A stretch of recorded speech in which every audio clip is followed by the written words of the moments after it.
पुष्प पहने या पुष्प हाथ में लें, पास में रखें, ताकि उसकी सुगंध आपको और ज़्यादा शांत करे, शीतलता प्रदान करे।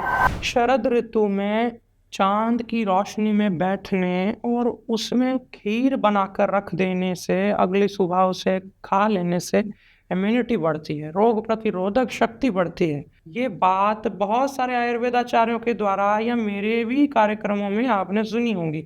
और मैं जब ये बात करता हूँ तो नीचे कई लोग कमेंट में ऐसा कह देते हैं कि ऐसा हो ही नहीं सकता, ये भी कोई चीज़ है क्या, इससे क्या ही हो जाएगा, हम इतने इतने चीज़ें करते हैं, ये छोटी सी चीज़ से क्या होगा। कोई प्रमाण है आपके पास? आप कहाँ से बताते हैं ये जानकारियाँ? तो मैं आपको कहना चाहता हूँ, आप महर्षि वाग्भट की अष्टांग हृदयम ग्रंथ में अगर आप जाएंगे, सूत्र स्थान नाम के पाठ में उसके तीसरा अध्याय उसका है ऋतुचर्या का।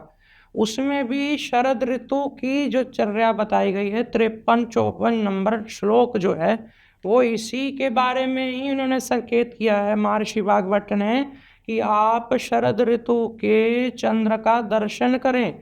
ये ही नहीं, उन्होंने कहा कि आप सफ़ेद वस्त्र पहने, हल्के, जो मलमल जैसे नरम, और उसमें भी ये कह दिया कि आप मोतियों की माला पहने, यानी कि जो खुशबूदार पुष्प होते हैं, रात की रानी या फिर कोई मोगरा, इस तरह से आप पहनना चाहें, महिलाएं खासकर, बच्चे भी, पुरुष भी।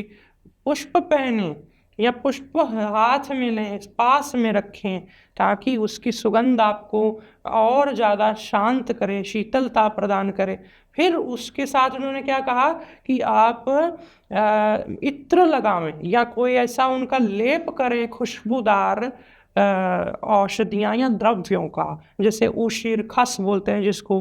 हाँ, इसी तरह कोई भी ऐसा, कोई गुलाब या फिर कोई चंदन, इस तरह से खुशबू का लेपन या इत्र का लेपन करें। हालांकि रात को इत्र लगा के बाहर को नहीं जाया जाता, तो आप इस प्रयोग को जब भी करें तो आप अपने छत पर, अपने घर के ही अंदर करें, तो प्रांगण में कहीं, ये बहुत लाभकारी होगा। आप खुशबू से महक उठेंगे, आपको चंद्र दर्शन का लाभ अधिक मिलेगा।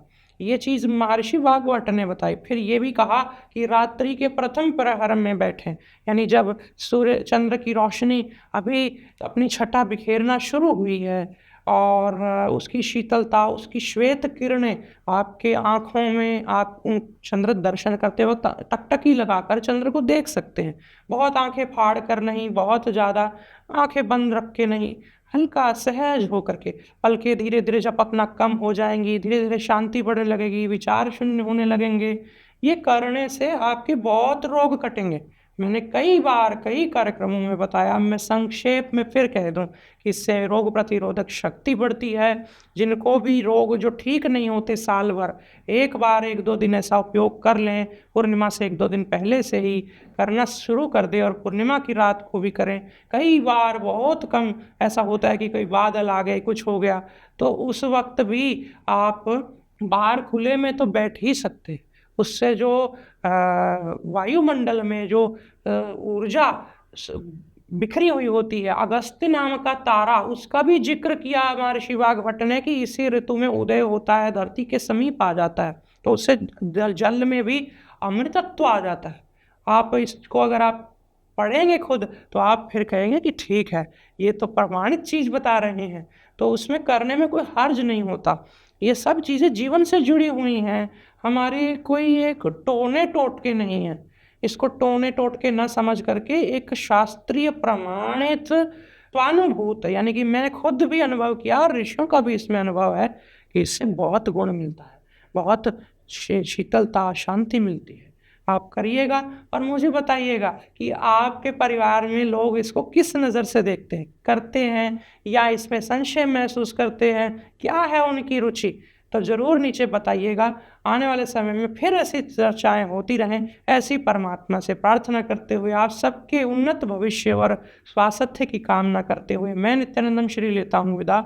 नमस्कार।